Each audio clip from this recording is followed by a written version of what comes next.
Bien, sean bienvenidos a la clase de Química General y Orgánica para la carrera de Medicina.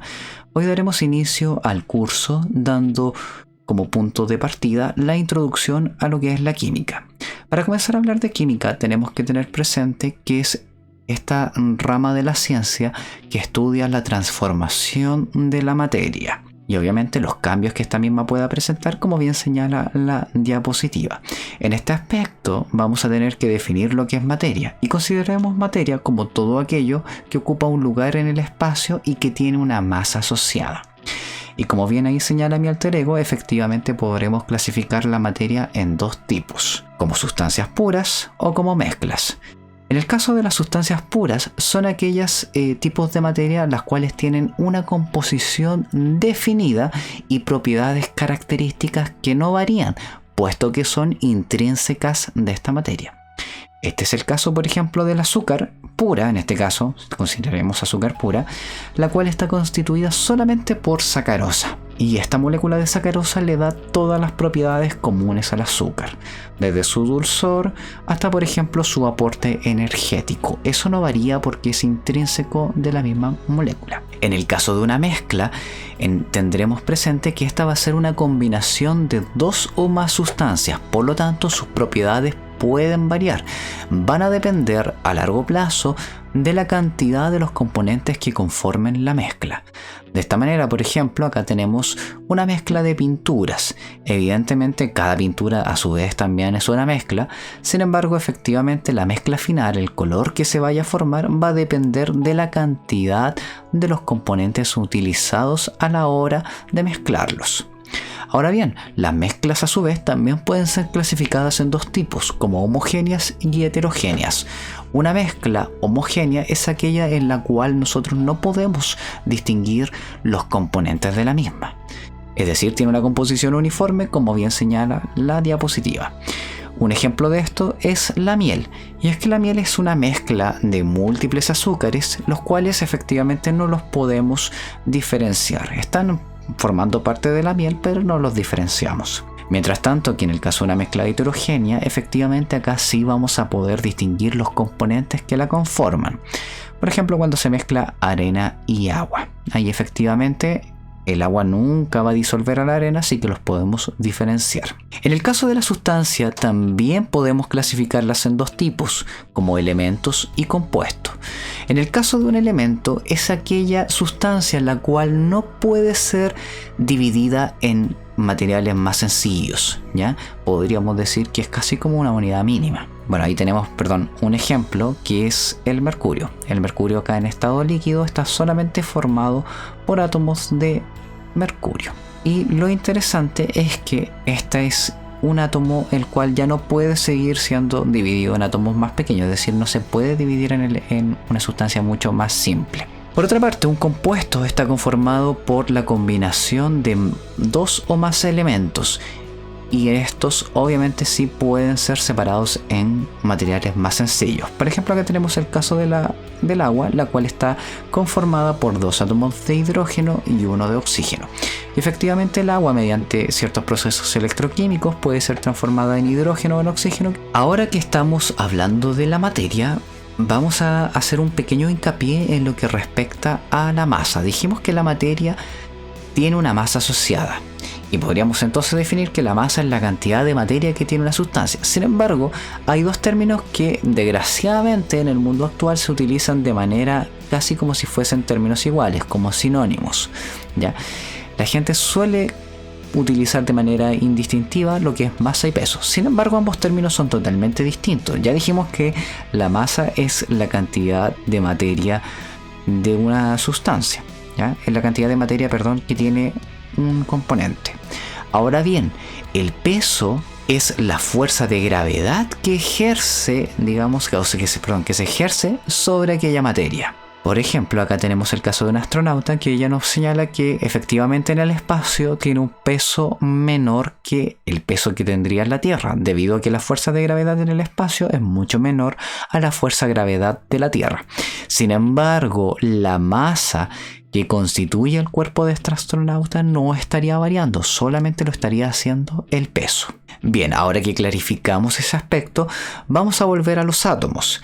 Vamos a hablar un poco de las teorías atómicas que en este momento deberían manejar y recordar desde enseñanza media. Si nos remontamos a las teorías atómicas, el primero en proponer una teoría atómica viable fue Demócrito, y esta fue una de las primeras teorías que se propuso por allá por el siglo V a.C., como bien señala, digamos, la diapositiva. Demócrito señaló de que si se tomaba una sustancia y esta era subdividida cada vez en partes más y más pequeñas, iba a llegar el momento en el cual se obtendría una sustancia la cual no podría dividirse en componentes más sencillos. A estas, digamos, partículas les denominó átomos, que viene del griego que significa sin división. Lo interesante acá es que a Demócrito no le creían en su momento, de hecho ni Platón ni Aristóteles le creían. Sin embargo, el tiempo le dio la razón. Sería posteriormente Dalton en el año 1808 quien ya hizo que esta teoría fuese un poco más seria, planteando lo siguiente. Señaló que todos los elementos deberían estar conformados por un único tipo de átomos. Y obviamente cuando ya hablábamos de un compuesto, el compuesto sí podría estar formado por más de un tipo de átomo, haciendo hincapié de que efectivamente un elemento es un tipo de átomo. Ahora bien, también señaló que efectivamente las reacciones químicas, y esto es súper importante, iban a implicar justamente una transformación y en este contexto una separación, combinación o reordenamiento de los átomos. Efectivamente, Dalton, eso sí, no se metió ni ahondó más allá de cómo sería la estructura atómica, él solamente señaló que eran partículas. Sin embargo, tiempo más tarde, un científico de apellido Thomson, que deben recordarlo, propuso de que efectivamente estas partículas sí deberían tener carga eléctrica, sí deberían estar constituidas mediante partículas con carga positiva y también partículas con carga negativa. Aquellas con carga positiva se las denominaron protones y las con negativa electrones. Los neutrones están acá puestos, pero esto fue algo posterior, por si acaso. En el modelo atómico de Thomson, él propuso de que el átomo estaba constituido por una gran esfera cargada positivamente y en él se encontraban incrustados los electrones. A este modelo también se le conoce como el budín de pasas. Entonces, si en este caso se consideraba un átomo neutro, Thomson señaló que efectivamente las cargas deberían, digamos, la sumatoria de las cargas debería ser cero. Ahora bien, efectivamente, este modelo atómico tenía algunos problemas. Vamos a ver ahora en la siguiente diapositiva.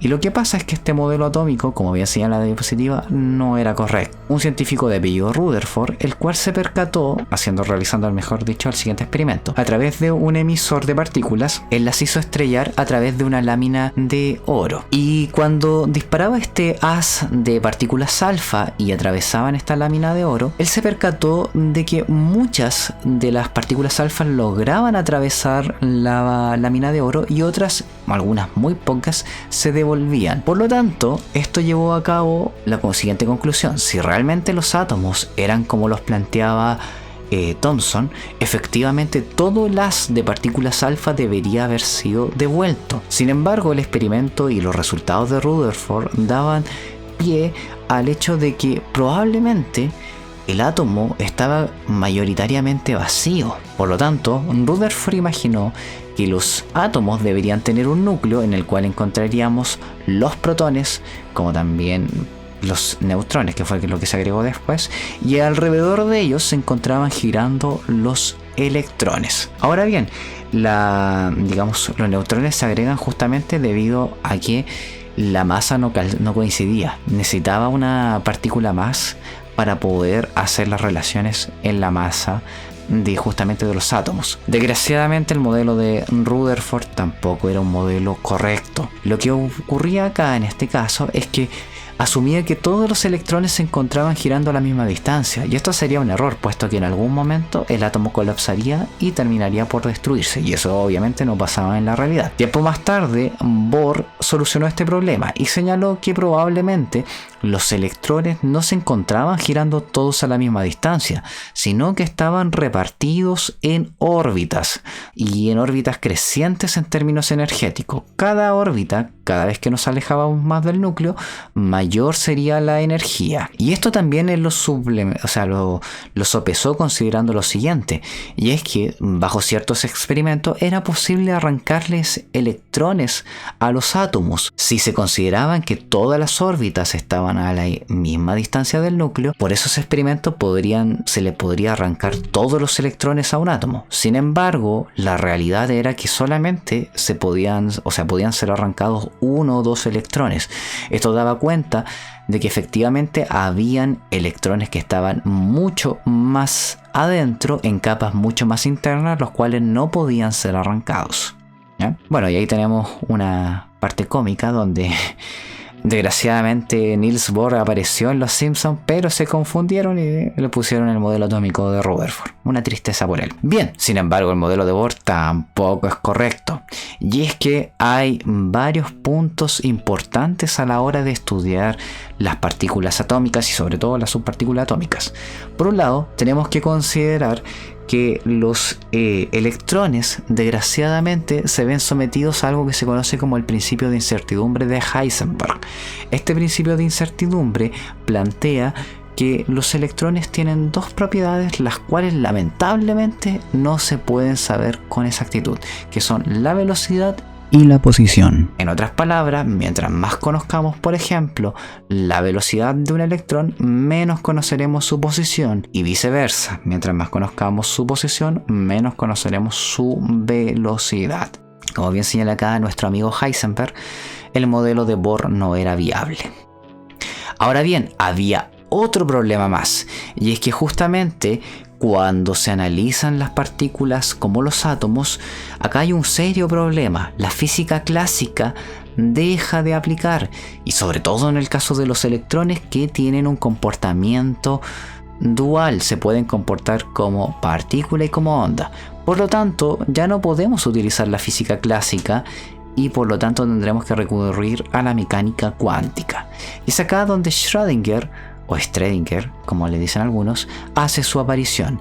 Schrödinger plantea una ecuación conocida como la ecuación de onda, que se ve bastante compleja, la cual permite trabajar con probabilidades y no con exactitudes. De esta manera, nosotros podemos saber con probabilidades cómo debería comportarse el electrón.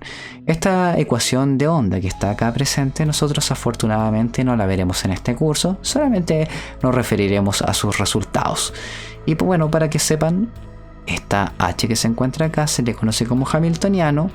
Acá tenemos 2 símbolos de phi, los cuales son las funciones de onda y que guardan toda la relación de la partícula atómica de estudio.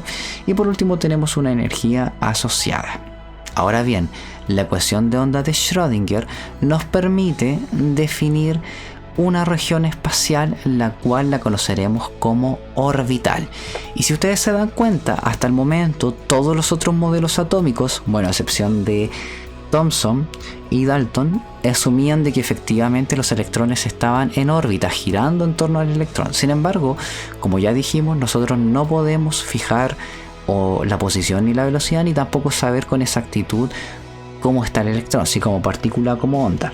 En este contexto, vamos a tener que eliminar la órbita y definir lo que es un orbital.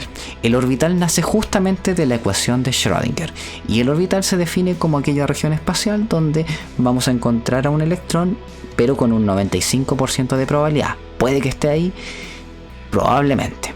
Sin embargo, no estamos del todo seguros. Ahora bien, como bien señala ahí mi alter ego, nosotros solamente veremos los resultados de la ecuación de onda. De la ecuación de onda se desprenden los 4 números cuánticos, que ustedes deberían haberlos visto en algún momento de su ecuación media. Acá igual los definiremos y daremos un breve resumen de qué hace cada número cuántico y qué es lo que define. Vamos a comenzar con el número cuántico principal. Este número cuántico define la cantidad de energía que posee el electrón, dependiendo el número que tenga asociado. ¿Ya? Este número cuántico toma números enteros que van desde el 1, 2, 3, etc. Y mientras más avancemos en el valor que tome, más energía va a tener el electrón. De hecho, acá nosotros tenemos definidas, por ejemplo, las capas de este átomo. Suponemos que acá en el interior se encuentra el núcleo, y efectivamente acá tenemos una región orbital donde vamos a tener la probabilidad de encontrar los 2 electroncitos que deberían andar dando vuelta.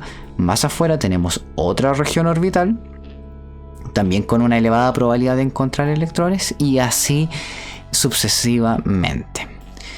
Luego aparece el segundo número cuántico.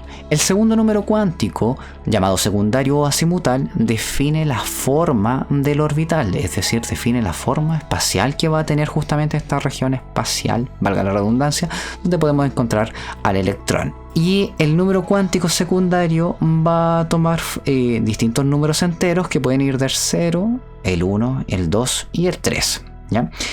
Cuando nosotros tenemos un número cuántico secundario igual a 0, por ejemplo en este caso, vamos a tener un orbital esférico que le vamos a denominar orbital S. Fíjense que aquí en este caso tenemos nivel de energía 1, es decir, el más cercano al núcleo, y un orbital S con n igual 0. Si seguimos avanzando con n igual 2, es decir, segundo nivel de energía, y también para un L0 vamos a tener el segundo orbital S. Vamos a llamarle 2S. ¿Ya? Es esférico, por eso es S. Y 2 porque está en el segundo nivel de energía. Cuando ya tenemos L igual a 1, van a aparecer 3 orbitales con forma de lóbulo. Siguen estando en el nivel 2 de energía, pero tienen esta forma bastante particular. De esta manera, nosotros vamos a definir los distintos tipos de orbitales. Cuando L sea igual a 0, vamos a tener solamente orbitales S que son esféricos. Cuando L sea igual a 1, vamos a tener 3 orbitales por cada nivel, los cuales van a tener forma de lóbulo. Si vamos a L igual a 2, vamos a obtener los orbitales D. Ahí se me olvidaba, estos son los orbitales P. Los orbitales de acá son los P. Mientras tanto, volviendo al tema del L igual 2, vamos a obtener los orbitales D, los cuales tienen forma de trébol, si podríamos mencionarla, a diferencia, bueno, de este que tiene una forma bastante especial. Y finalmente, con un L igual 3 vamos a tener 7 orbitales que tienen una forma bastante particular, los cuales son los más complejos realmente dentro de los orbitales. Ahora bien, vamos a ver el tercer número cuántico. El número cuántico terciario magnético va a señalar que los orbitales también, bueno, no todos, algunos van a tener orientación espacial. De esta manera, por ejemplo, dependiendo del L, ellos van a tener distintos valores. Por ejemplo, si el L es igual a 0, el ML no va a tener ningún valor, ¿ya? Sin embargo, por ejemplo, si nosotros tenemos un L igual a 1, para los orbitales P, recuerden que son estos que tienen forma de lóbulo, si nosotros tenemos un L igual a 1, vamos a tener 3 posibilidades, menos 1, 0 y más 1. Es decir, hay 3 orientaciones en el espacio. Y de hecho, los 3 orbitales P del nivel 2 se ordenan en el plano cartesiano, con ángulos de 90 grados. Ahora bien, no tengan, digamos, o no olviden, mejor dicho, que todos estos orbitales son isoenergéticos, es decir, tienen la misma energía. Bien, hasta aquí nosotros ya tenemos un modelo atómico bastante bonito y bastante acercado a la realidad, como menciona ahí nuestro fiel amigo Schrödinger. Sin embargo, nos falta agregar los electrones. Para agregar los electrones vamos a tener que recurrir al cuarto número cuántico, también conocido como el número cuántico de spin. Este nos va a indicar que las partículas eléctricas, como los electrones, que están girando sobre su propio eje, van a tener una orientación definida. En este caso, por ejemplo, para el electrón va a tener 2 posibilidades, más un medio o menos un medio, es decir, solamente 2 orientaciones, mirando hacia arriba o mirando hacia abajo, esquemáticamente hablando, por supuesto. Ahora bien, aquí aplica justamente el principio de exclusión de Pauli. Pauli menciona que efectivamente 2 electrones que ocupan una misma región espacial deben al menos diferenciarse en uno de sus números cuánticos. Lo que se deriva de este contexto es que efectivamente por orbital atómico solamente vamos a poder tener 2 electrones, nada más. De esta manera, si nos vamos nuevamente a los modelos de los orbitales, por ejemplo, para un orbital S vamos a obtener solamente 2 electrones, para un orbital P, que son 3, vamos a tener 6 electrones, para un orbital D, que son 5 orbitales cada uno, efectivamente, considerando 2 por cada orbital, vamos a tener 10 electrones, y finalmente para los orbitales F, que son 7, vamos a obtener 14 electrones. Bien, si proseguimos avanzando, ahora vamos a ver otras características bastante importantes de los átomos. Vamos a hablar del número atómico. El número atómico Z, que en la tabla periódica nosotros siempre lo vamos a considerar como el número que aparece en la parte superior, digamos, este número va a ser sumamente importante para cada elemento. De hecho, ordena la tabla periódica el número Z. Y este número atómico define la cantidad de protones que posee el elemento. Mientras más grande sea el Z, más protones va a poseer el elemento. Si nos consideramos que estamos en presencia de un átomo neutro, por ejemplo acá en el caso del azufre, si nos damos cuenta tiene un Z de 16. Y imaginemos un átomo de azufre neutro. Si es neutro, ya dijimos que la sumatoria de sus partículas eléctricas tiene que ser igual a 0. De esta manera, si tiene 16 protones, debería tener 16 electrones. Si vemos el caso, por ejemplo, del carbono, este tiene un número atómico de 6, es decir, va a tener 6 protones. Y obviamente, si lo consideramos en el estado de neutro, debería tener 6 electrones. Bien, prosigamos. El número másico, por su parte, se define como la sumatoria de protones más neutrones. De esta manera, siempre nosotros también lo vamos a encontrar dentro de la simbología característica de los elementos. Ahora bien, este, digamos, número másico, a diferencia del número atómico, que es el que define el elemento, y eso es súper importante, recuerden bien esto, el número atómico define qué tipo de elemento es. El número másico, a diferencia del número atómico, puede variar, ¿ya? De hecho, dentro de un mismo elemento nosotros podemos encontrar varios números básicos. A estas variaciones se le conocen como isótopos. Ahora bien, veamos qué pasa en este caso. Por ejemplo, consideremos acá como ejemplo el azufre nuevamente. Si nos damos cuenta, el azufre tiene un número atómico Z de 16 y tendría un número másico de 32. De esto podríamos derivar que, como digamos habíamos mencionado, va a tener 16 protones. Si lo consideramos como un átomo neutro, debería tener 16 electrones. Y si nos piden calcular la cantidad de neutrones, efectivamente nos vamos a fijar en el 32 que tenemos acá. Por lo tanto, bastaría una simple resta, es decir, restarle a este número másico la cantidad de protones para saber cuántos neutrones tiene. En este caso, nosotros también tendríamos 16 neutrones. Ahora bien, vamos a ver qué pasa con el caso de los isótopos, como mencionaba mi alter ego.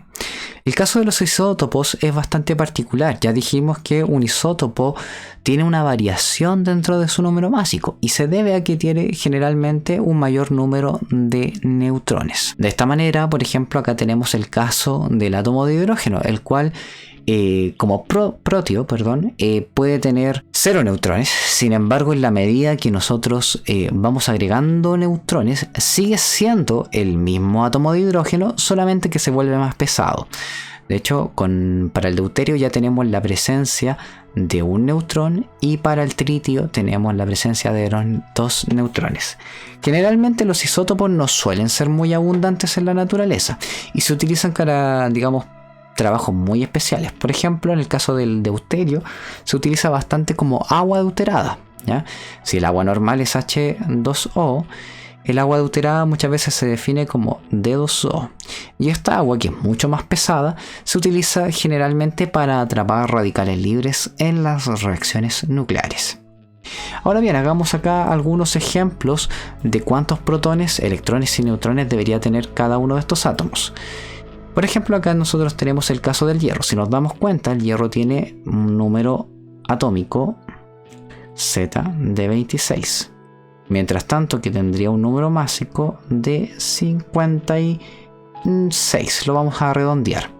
De esta manera, en este mismo contexto, ya habíamos señalado de que justamente los protones deberían ser igual al número atómico.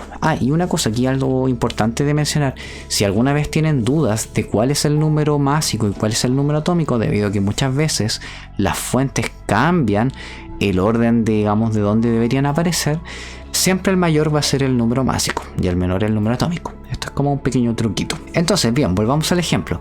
Si en este caso nosotros tenemos hierro que tiene número atómico 26, inmediatamente nosotros vamos a saber qué protones va a tener 26. Si consideramos que este átomo está neutro, de hecho no nos señalan que no tiene ninguna carga, así que vamos a imaginar que es neutro, vamos a tener la misma cantidad de electrones, es decir, 26. Si nosotros quisiéramos sacar los neutrones, obtener los neutrones, vamos a tener que recurrir a la siguiente fórmula. Vamos a tener que tener presente de que efectivamente la cantidad de neutrones va a ser equivalente al número másico menos los protones, o menos el Z, como ustedes quieran. De hecho, vamos a poner Z mejor en vez de P. Entonces, de esta manera nosotros tendríamos sencillamente 56 menos 26. Si realizamos la resta, nos quedarían 30. Por lo tanto, este átomo va a tener 30 neutrones.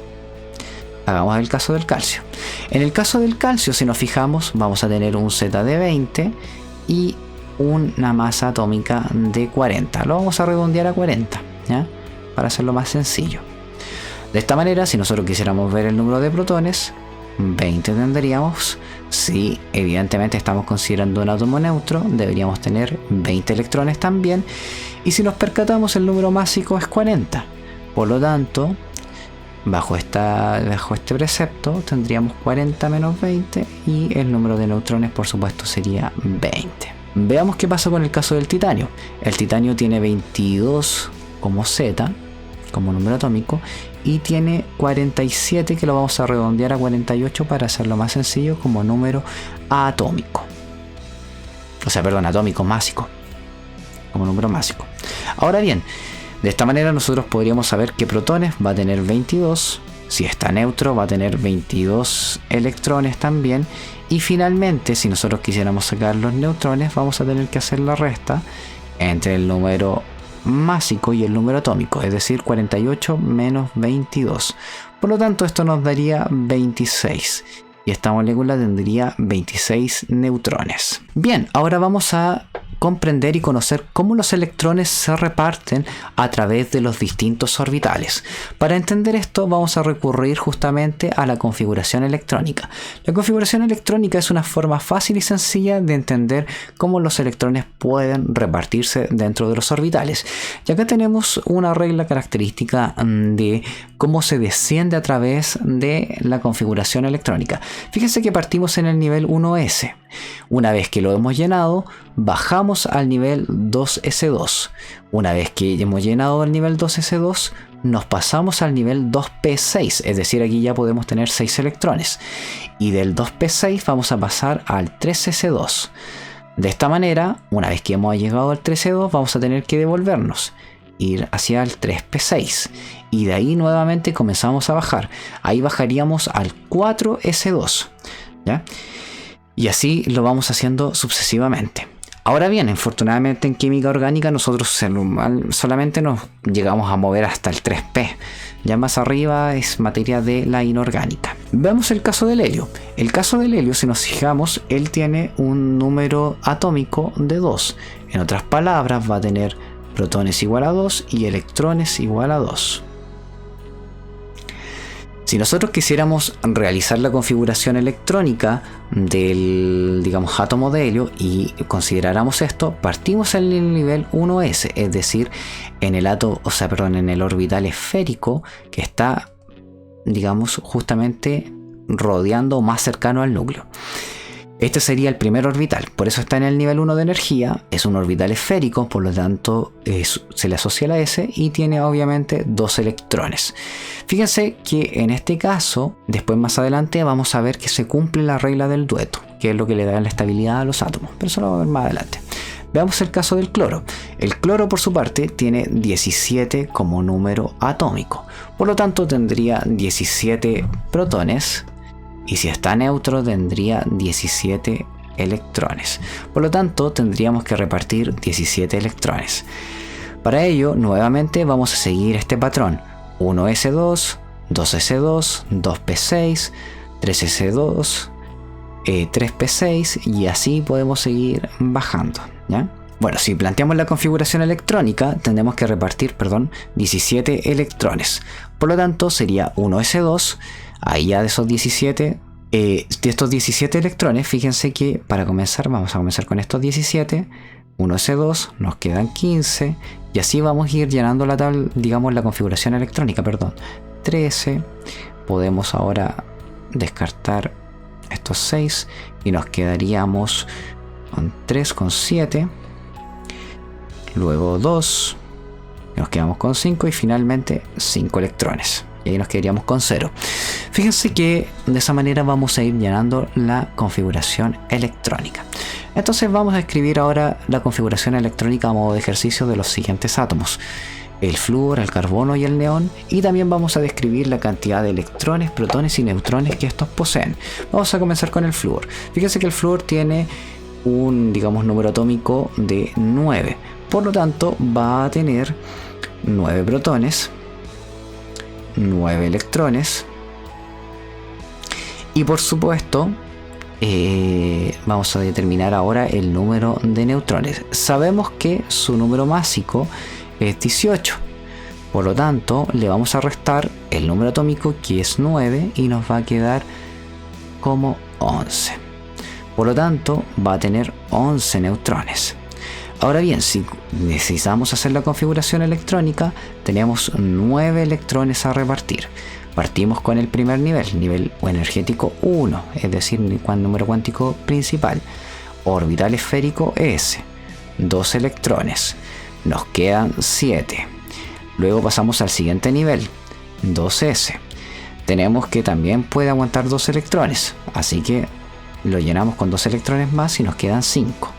Viajamos al nivel posterior, 2P, y como aguanta 6 y nosotros tenemos 5, lo terminamos por, digamos, completar y gastar los electrones que nos quedaban. De esta manera tenemos la configuración electrónica del flúor, ¿ya? Si nos vamos al caso del carbono, el carbono tiene un Z de 6 y un número másico de 12. Por lo tanto, protones va a tener 6, electrones, si está neutro, también va a tener 6, y finalmente, como el número másico es 12, 12 menos 6 son 6, y por lo tanto neutrones va a tener 6. Si escribimos su configuración electrónica sería 1s2, nos quedan 4 electrones para llenar, 2s2, solamente nos quedan 2, y finalmente 2p2. Y ahí hemos gastado todos los electrones. Vamos con el último ejemplo, el caso del neón. En el caso del neón tenemos un Z de 10 y tenemos un número másico de 20. Voy a ir redondeando para hacer más sencillo el cálculo. De esta manera vamos a tener como protones 10, como electrones vamos a tener 10 también, y si vemos los neutrones sería el número másico menos el número atómico, por lo tanto serían 20 menos 10 serían 10. Y ahí estaría listo, digamos, esta parte. Finalmente construimos la configuración electrónica. Sería 1s2, hemos gastado 2 electrones, nos quedan 8, pasamos al siguiente nivel, 2s2, hemos gastado otros 2 electrones, nos quedan 6 y finalmente 2p6. Y ahí hemos gastado todos los electrones. Bien. Ahora que tenemos, digamos, la configuración electrónica definida, vamos a hablar un poco de lo que es la regla del octeto. Generalmente, casi todos los átomos forman moléculas, y esto se debe a que solamente un pequeño grupo de elementos son capaces de mantener su forma atómica. Estos elementos son los gases nobles. Y es que justamente estos elementos cumplen con la regla del octeto o el dueto en el caso del helio. Es decir, llenar su última capa de valencia. Cada vez que un átomo llena su última capa de valencia, alcanza la estabilidad de un gas noble. De esta manera, para poder alcanzar esta estabilidad, muchas veces los átomos tienen que unirse entre ellos, compartiendo electrones, permitiendo de esta manera que cada participante pueda terminar y compartiendo los electrones y de esta manera terminar llenando la última capa de valencia. Bien, acá tenemos por ejemplo un caso donde tenemos la molécula del amoníaco, donde efectivamente el átomo de nitrógeno se une a átomos de hidrógeno para poder alcanzar la estabilidad, es decir, llenar la última capa de valencia. Bien, los átomos y las moléculas no solamente van a compartir electrones o formar enlaces, sino que también muchas veces puede darse el caso de que van a ceder o ganar electrones para alcanzar esta estabilidad. Esto puede ocurrir tanto en elementos como en moléculas. Por ejemplo, acá tenemos el caso del sodio, que para alcanzar su estabilidad pierde un electrón. Por otra parte, acá tenemos el caso del sulfato, que para alcanzar la estabilidad debe ganar electrones, ¿ya? A las partículas con carga positiva le vamos a denominar, da lo mismo si son elementos o moléculas, le vamos a denominar cationes. Mientras tanto que aquellas partículas con carga negativa les denominaremos aniones. ¿Ya? Ahora bien, verifiquemos ahora justamente la regla del octeto. Y vamos a comenzar hablando justamente de esta estabilidad que alcanzan a llegar, digamos, a lograr los átomos y moléculas cuando forman enlaces, considerando de que el llenado de la última capa de valencia conduce a esta estabilidad similar a la de un gas noble. Y para hacerlo, primero vamos a partir con el sodio. ¿Ya? Vamos a darnos cuenta qué le puede ocurrir al sodio para poder alcanzar esta estabilidad. Si nos percatamos, el sodio tiene un número atómico de 11, es decir, tiene 11 protones. Adicionalmente, si consideramos que está neutro, deberíamos tener 11 electrones. Si nosotros repartimos esos electrones, tendríamos 1s2, 2s2, 2p6, ahí ya tenemos 10 electrones, y finalmente 3s1, llenando así, ocupando todos los electrones del elemento. Si ustedes se percatan, en este caso, el sodio no cumple con la regla del octeto. ¿Por qué? Porque el nivel 3 está completamente, casi completamente vacío, solamente tiene un puro electrón. Es decir, le faltan 7 electrones. Y en este contexto, el sodio tendría dos opciones: o ganar 7 electrones o perder un electrón.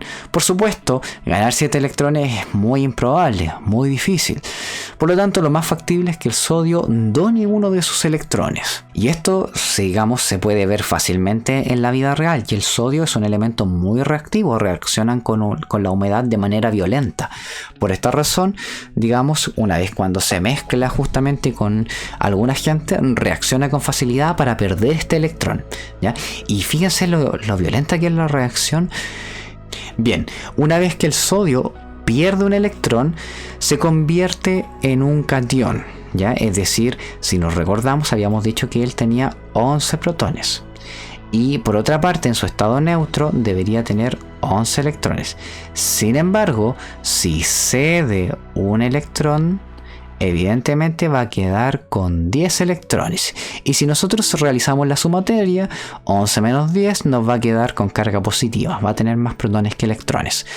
Por supuesto, si nos percatamos ahora y escribimos la configuración electrónica del átomo de sodio, nos percataremos de que efectivamente ahora sí cumple con la regla del octeto.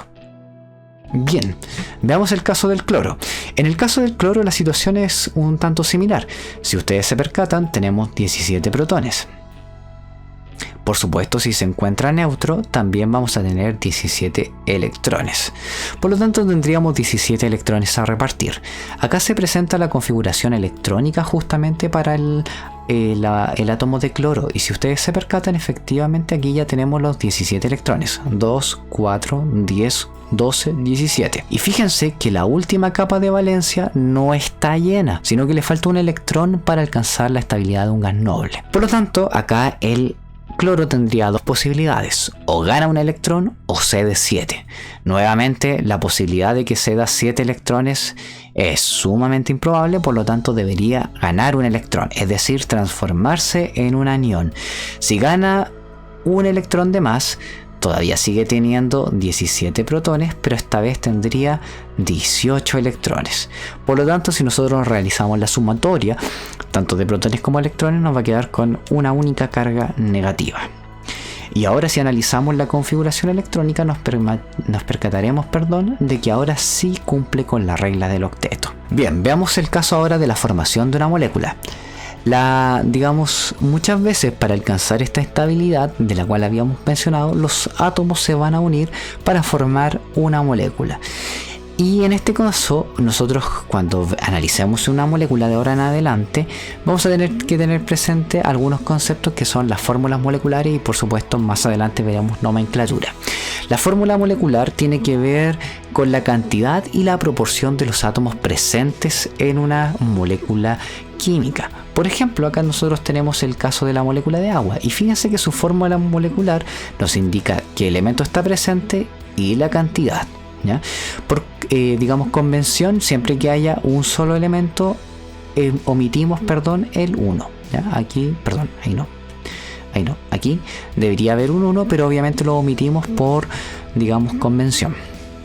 Bien, la fórmula molecular, como bien se señala, es una de las fórmulas más habituales para poder describir a una molécula. Sin embargo, no solamente existe la fórmula molecular, sino que también vamos a considerar que existe la fórmula estructural. Ya la fórmula estructural, por su parte, nos va a indicar cómo está unido cada elemento dentro de la molécula. Y ojo que aquí hay un pequeño error en la diapositiva que lo comento de manera inmediata, y es que acá dice molecular. Eso no está correcto. Acá debería decir estructural. Ojo ahí. Estructural. Y finalmente con esto terminamos y damos por finalizada nuestra primera clase de química general y orgánica para la carrera de medicina.